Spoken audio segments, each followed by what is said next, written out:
بسم اللہ الرحمن الرحیم۔ سامعین حضرات، آپ سب کا ہمارے چینل دینی معلومات اسٹوڈیو میں دل سے استقبال ہے۔ آج ہم آپ حضرات کو بتانے جا رہے ہیں کہ جو ہندو سرکار خواجہ غریب نواز رضی اللہ تعالی عنہ کو نقصان پہنچانے آیا تھا، اس کا انجام کیا ہوا۔ آپ حضرات سے گزارش ہے کہ ہمارے ساتھ ویڈیو میں آخر تک بنے رہیے۔ تو چلو دوستو، ویڈیو کو شروع کرتے ہیں۔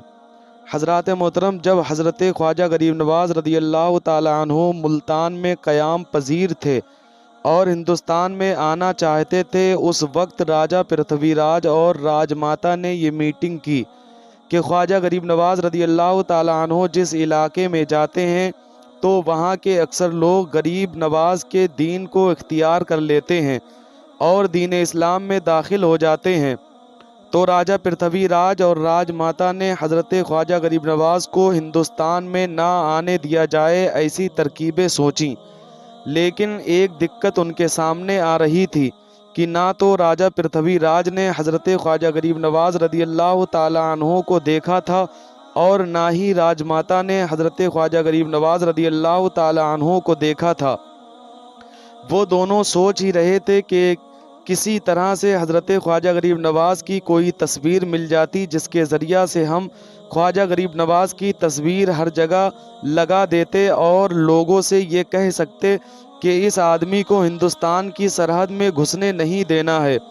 ابھی اس مسئلہ میں بات چیت چل ہی رہی تھی کہ بھوٹان کے ایک عظیم جادوگر ناتھ نے کہا، اگر چند اچھے مصور اگر مل جائیں تو میں تصویر بنوا دوں گا۔ راج ماتا نے 2 گھنٹے کے اندر 4 مصور بلوا لیے۔ وہ ایسے ماہر فن تھے کہ ایک مرتبہ کسی کو دیکھ کر اس کی تصویر بنا لینے کی صلاحیت رکھتے تھے۔ بھوٹان کے جادوگر ناتھ نے 2 مصوروں کو جوگی اجے پال کے سامنے بیٹھایا اور 2 کو جوگی آنند نارائن کے سامنے بٹھایا۔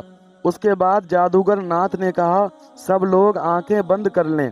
پھر اس جادوگر ناتھ نے اجے پال اور آنند نارائن سے کہا کہ آپ دونوں خواجہ غریب نواز کی دیکھی ہوئی صورت پر اپنے ذہن کو آدھے گھنٹے تک مرتکز رکھیں، یعنی اپنے دماغ میں آدھے گھنٹے تک خواجہ غریب نواز کی صورت کو بسائے رکھیں، کیونکہ خواجہ غریب نواز رضی اللہ تعالیٰ عنہ کو جادوگر اجے پال اور آنند نارائن نے دیکھا تھا۔ اس کے بعد جادوگر ناتھ نے ان مصوروں کو مخاطب کیا اور ان سے کہا کہ میں اب منتر پڑھنا شروع کرتا ہوں۔ تم کچھ ہی لمحوں کے بعد حضرت خواجہ غریب نواز کی وہ تصویر جو اجے پال اور آنند نارائن کے دماغ میں بسی ہے، وہ تم لوگ اپنی نظروں کے سامنے پاؤ گے۔ کچھ ہی دیر میں اجے پال اور آنند نارائن کے دماغ میں بسی ہوئی خواجہ غریب نواز کی تصویر ان مصوروں کے سامنے آ گئی۔ تو جادوگر ناتھ نے پوچھا، کیا اب تم تصویر بنا سکتے ہو؟ چاروں مصوروں نے ایک زبان ہو کر کہا، اب ہم اپنے دشمن کی تصویر آسانی سے بنا سکتے ہیں۔ چاروں مصوروں کو الگ الگ کمروں میں بند کر دیا گیا اور ضرورت کا ہر سامان انہیں فراہم کر دیا گیا۔ جب 2 گھنٹے کے بعد وہ تصویریں بنا کر کمروں سے باہر آئے تو سب لوگ حیران رہ گئے۔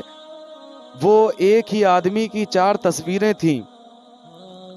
مصوروں کے ذریعہ سرکار خواجہ غریب نواز رضی اللہ تعالیٰ عنہ کی مزید 16 تصویریں بنوائی گئیں اور تمام سرحدی چوکیوں پر اس سرکاری حکم نامے کے ساتھ بھجوا دی گئیں کہ اس شخص کو پرتھوی راج کی حدود سلطنت میں داخل نہ ہونے دیا جائے۔ اگر نہ مانے تو اسے گرفتار کر لو یا قتل کر کے اس کا سر پرتھوی راج کے پاس لے آؤ۔